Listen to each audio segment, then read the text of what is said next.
Hey everyone, welcome back to the channel. Today we're talking about BitChat, Jack Dorsey's brand new messaging app that lets you chat without internet, without SIM cards, and without servers.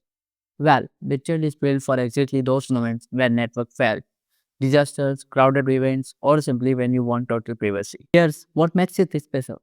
No internet required, message hop between devices using Bluetooth, covering distance up to 300 meters. It's fully end-to-end encrypted.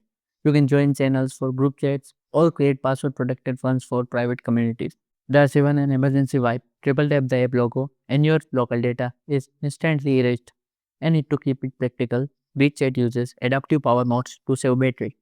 So, how does this magic happen? BitChat builds a mesh network. Your phone connects to nearby devices, and your messages hop along until it finds the recipient.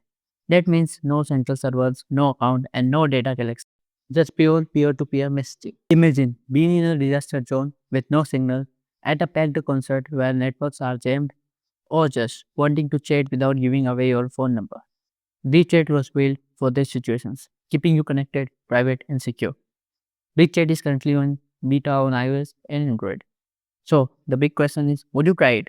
Drop your thoughts in the comments and don't forget to like, share and subscribe for more deep dives into tech that changes how we connect. Thanks for watching and I'll see you in the next one.